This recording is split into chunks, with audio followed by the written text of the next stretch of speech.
Hallelujah. सभी को जय मसीह की। मैं अमरीक जॉय आज एक बार फिर प्रभु पिता का धन्यवाद करता हूँ कि प्रभु पिता ने समय दिया कि परमेश्वर के वचन आपके साथ बांट सकूँ। अगर आप मेरे चैनल पर नए हो, अभी तक अपने चैनल को सब्सक्राइब नहीं किया, तो आप मेरे चैनल को सब्सक्राइब कर लेना। साथ में जो बेल आइकन है उसको टच कर लेना, ताकि आने वाले वीडियो का नोटिफिकेशन, उसकी जानकारी आपको तुरंत मिलने पाए और आप मेरे साथ इस वीडियो के अंत तक बने रहें। तो क्या आप जानते हैं कि प्रभु यीशु मसीह आने वाले हैं? प्रभु यीशु मसीह आएंगे तो किस लिए आएंगे? कई बार हम लोगों ने सुना है, कई बार हम लोग कहते भी हैं कि प्रभु यीशु मसीह आप जल्दी आ जाओ, लेकिन सही में प्रभु यीशु मसीह आएंगे और आने वाले हैं। तो ये ऐसा नहीं कि ये पहली बार होगा, ये दूसरी बार है प्रभु यीशु मसीह का आना। तो एक बार आज से तकरीबन 2000 साल 1900 से लेकर 2000 तक का समय, तब प्रभु यीशु मसीह आए थे। तो प्रभु यीशु मसीह जब आए थे तो उनके आने का कारण था। तब प्रभु यीशु मसीह आए थे अपनी जान देने के लिए, ताकि लोगों का उद्धार हो सके, और उद्धार हो सके, उनको पापों की क्षमा मिल सके। उसके लिए प्रभु यीशु मसीह को अपना लहू देना था। तो प्रभु यीशु मसीह ने जब इस पृथ्वी पर थे तो 3.5 साल प्रभु यीशु मसीह ने काम किया, और 3.5 साल काम किया तो जितने लोग शैतान के बंधन में थे उनको छुड़ाया, बीमारों को चंगा किया, सुसमाचार बांटा, और अपने चेलों के साथ वो बात करते थे कि मैं जाऊंगा पिता के पास और तुम्हारे लिए दूसरा सहायक पवित्र आत्मा को भेज दूंगा। तो जो सारी बातें प्रभु यीशु मसीह बोलते थे, और प्रभु यीशु मसीह आ भी गए, और प्रभु यीशु मसीह ने अपना लहू भी बहा दिया, प्रभु यीशु मसीह ने अपनी जान दे दी, और मुर्दों में से जिंदा हो गए और वो चले गए। और प्रभु यीशु मसीह ने उसके बाद पवित्र आत्मा को हमेशा के लिए इस पृथ्वी के ऊपर भेज दिया। तो अभी प्रभु यीशु मसीह आकर चले गए, तो प्रभु यीशु मसीह दूसरी बार आने वाले हैं। तो क्या किसी का दुष्ट आत्मा निकालेंगे? क्या किसी को बीमारी को दूर करेंगे? क्या किसी को चंगाई देंगे? क्या किसी के मुर्दे को जिंदा करेंगे? क्या भूखों को खाना खिलाएंगे? तो ऐसा तो नहीं दिखता कहीं पर बाइबल में, लेकिन प्रभु यीशु मसीह आने वाले हैं। और प्रभु यीशु मसीह आने वाले हैं, उसका कारण क्या है? और यदि प्रभु यीशु मसीह आएंगे तो प्रभु यीशु मसीह को मिलने के लिए हमें क्या करना है? प्रभु यीशु मसीह जब आएंगे तो किस तरह से आएंगे, और हमें क्या करना है? और बाइबल में एक वचन पढ़ूंगा आपके लिए और मैं पढ़ूंगा प्रकाशित वाक्य उसका 22 अध्याय उसके 12 वचन। देख मैं शीघ्र आने वाला हूँ, और हर एक के काम के अनुसार बदला देने के लिए प्रतिफल मेरे पास है।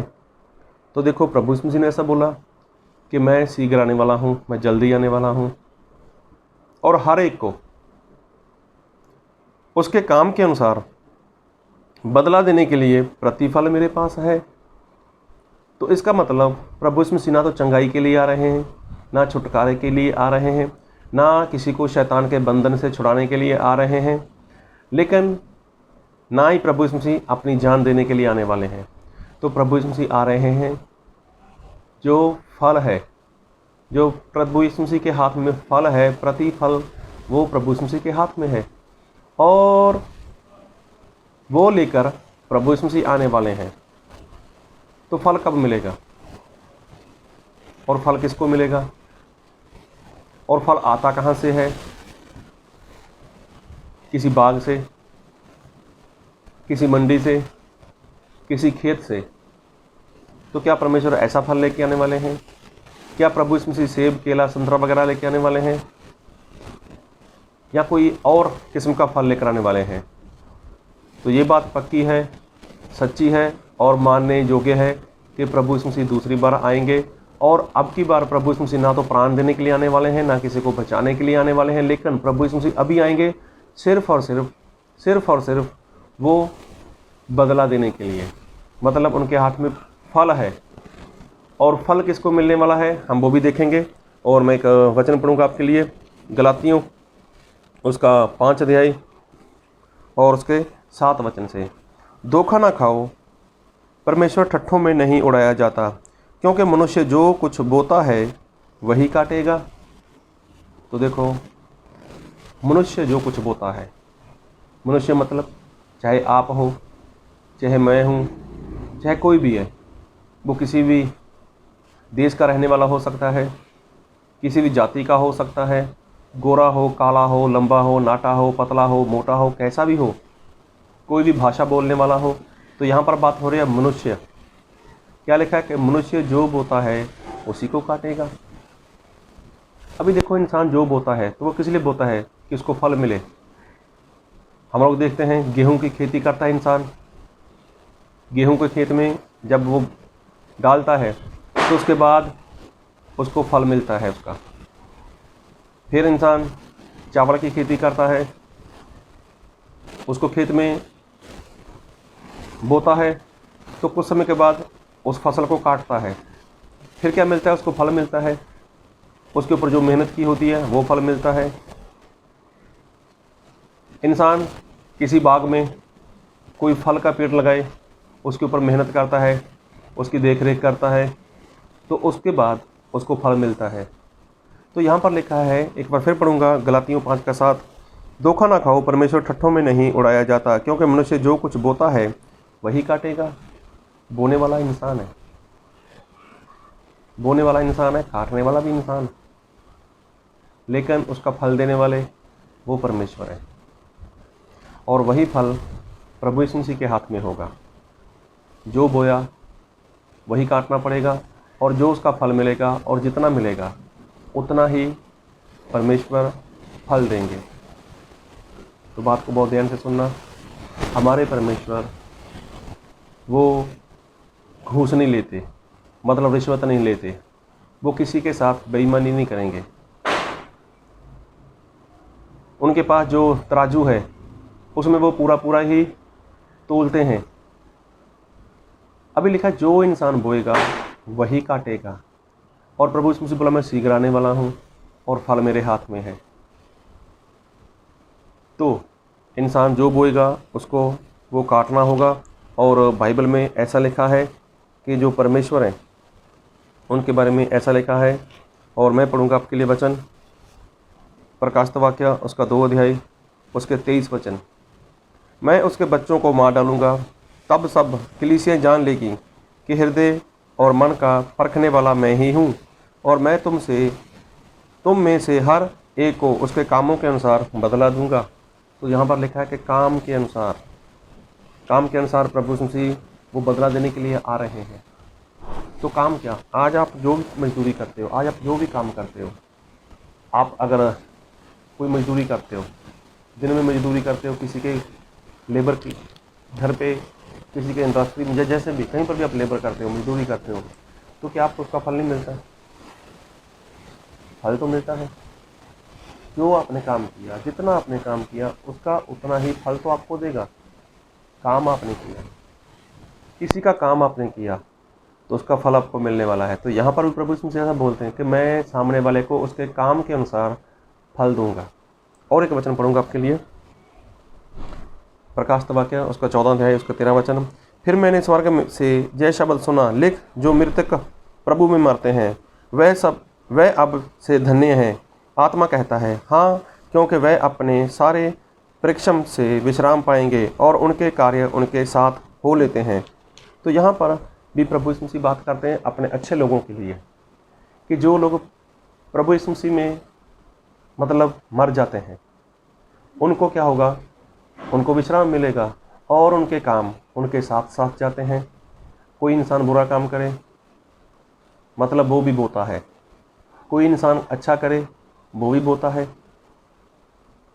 आप जो भी कर रहे हो, आप बो रहे हो, लेकिन एक बात ऐसी है कि बोने के बाद उसके ऊपर फल लगने वाला है। फिर उसकी कटाई होगी, और कटाई होगी, इसका जो फल है वो हर फल परमेश्वर के हाथ में है। और एक वचन पढ़ देता हूँ आपके लिए, 2 कुरिन्थियों उसका 5 अध्याय उसका 10 वचन। क्योंकि अवश्य है कि हम सब का हाल मसीह के न्याय आसन के सामने खुल जाए, कि हर एक व्यक्ति अपने अपने भले बुरे कामों का बदला जो उसने देह के द्वारा किए हो पाए। तो देखो, भले हो काम, बुरे हो काम, तो उनके लिए सभी इंसान को परमेश्वर के सामने खड़ा होना पड़ेगा। अगर मान लो किसी के काम बुरे हैं, तो बुरे काम वो करता आया और करता करता वो मर गया। मरने के बाद जब उसके काम जो उसने किए, उसका जो फल होगा, मतलब जो उसने काम बो दिए, जो उसने कर दिया, जितना भी कर दिया वो बोया गया, उसके बाद वो काटना तो है। काटने के बाद उसके ऊपर फल कैसे हैं? वो फल है प्रभु यीशु मसीह के हाथ में है। अच्छे काम है तो भी प्रभु यीशु मसीह के हाथ में है, किसी के बुरे काम है तो भी प्रभु यीशु मसीह के हाथ में है। तो बोने वाला कौन है? बोने वाला इंसान है। बोने वाला इंसान है तो काटेगा भी इंसान। लिखा है जो जैसा बोएगा वैसा काटेगा। लेकिन फल वो प्रभु यीशु मसीह के हाथ में है। फल प्रभु यीशु मसीह के हाथ में है। तो आपके जो भी काम है, जैसे भी काम है, जितने भी काम है, सभी का फल प्रभु यीशु मसीह के हाथ में है। तो क्या आप ऐसा बोल सकते हो प्रभु यीशु मसीह सच्चा न्याय नहीं करेंगे? नहीं बोल सकते। अगर आपने बुरे काम किए, बुरा बोया, आपने झूठ, निंदा, चुगली, बुराई उसको खेत में बो दिया, तो उसके ऊपर वैसा ही तो फल लगेगा। तो अभी प्रभु यीशु मसीह को ऐसा बोलोगे कि प्रभु आपने ये क्या कर दिया, मेरे लिए कैसे फल आ गए? तो प्रभु यीशु मसीह ने बोलेंगे जो बोया वही काटो। और जिस इंसान ने परमेश्वर की आज्ञाकारी करते करते दुख उठाए, दुख को सहन किया, अपने प्राण दे दिए, प्रभु यीशु मसीह के नाम की खातिर वो मर गया और उसके काम उसके साथ जाने वाले हैं। तो अब उसने जितने काम किए वो अच्छे काम हैं, तो वो प्रभु यीशु मसीह के हाथ में होंगे। तो प्रभु यीशु मसीह क्या करना? वो तो सिर्फ फल है जो उनके हाथ में, प्रभु यीशु मसीह के हाथ में, वो फल इंसान को देने वाले हैं बस। तो उसमें प्रभु यीशु मसीह भी कुछ नहीं कर सकेंगे आपके लिए। अगर आपके काम बुरे हैं तो बुरे काम जब आपने बो दिए तो काटना तो होगा। जब काटोगे तो काटने के बाद जो फल उसके ऊपर आया वो ही फल देने के लिए प्रभु यीशु मसीह आने वाले हैं। लेकिन सभी लोग पाप में पैदा हो गए, लेकिन प्रभु यीशु मसीह ने सभी के लिए लहू बहाया, जो कोई विश्वास करे। तो प्रभु यीशु मसीह यही चाहते हैं कि इंसान है जो वो अपने पापों से पश्चाताप करे, मन फिराए और बपतिस्मा ले ले। तो जितने भी उसके बुरे काम बो दिए गए, वो सारे बुरे काम प्रभु यीशु मसीह मिटा डालेंगे प्रभु यीशु मसीह। और उनका लेखा, उनका हिसाब किताब प्रभु यीशु मसीह नहीं करने वाले। तो इसमें प्रभु यीशु मसीह को आप ऐसा नहीं बोलोगे प्रभु यीशु मसीह आपने मेरे लिए ऐसा फल रख दिया, आपने मेरे लिए वैसा कर दिया। नहीं, प्रभु यीशु मसीह न्याय करने वाले परमेश्वर हैं, वो जज हैं। और वो प्रभु यीशु मसीह कभी भी किसी का पक्ष नहीं करते। बाइबल में लिखा है जो पक्ष करता है वो पाप करता है। तो इसलिए आज आप अपने जीवन के ऊपर ध्यान दो कि आप क्या बो रहे हो। कई लोग बोलते हैं ना कि बोया पेड़ बबूल का तो फल कहाँ से पाए? अगर कांटे बो दिए तो कांटे काटोगे। आपने अगर खेत में गेहूं का बीज डाला तो गेहूं ही काटने वाले हो। अगर चावल का बीज डाला तो चावल ही काटने वाले हो। अगर बाजरा डाला तो बाजरा ही काटने वाले हो। तो आज आप जो भी कर रहे हो उसका बदला, उसका फल तो प्रभु यीशु मसीह के हाथ में है और वो जल्दी आने वाले हैं। लेकिन आपको देखना है कि आप क्या बो रहे हो। आपको काटना होगा। तो आप भी तैयार हो जाओ। प्रभु यीशु मसीह तो तैयार है ही फल देने के लिए। क्या आप फल ले सकते हो? क्या आप चाहते हो कि आपको वही फल मिले जो आपने बोया है? अगर आपको पता चल गया कि आपके काम अच्छे नहीं हैं, तो आज ही आपको ज़रूरत है आप मन फिराओ, पश्चाताप करो और प्रभु यीशु मसीह के आगे प्रार्थना करो। अपने पापों की क्षमा के लिए बपतिस्मा लो, ताकि प्रभु यीशु मसीह आपको सारे पापों की क्षमा दें और अपना आत्मा दे दें। उसके बाद आप मसीह में अच्छे से जीवन जियो। तो प्रभु आप सभी को बहुत आयत की आशीष दे। और जब भी प्रभु यीशु मसीह आएँ तो प्रभु यीशु मसीह के हाथ में आपके लिए अच्छा फल हो। अच्छा फल तभी होगा जब आप प्रभु यीशु मसीह की आज्ञाकारी करते हो। आमीन।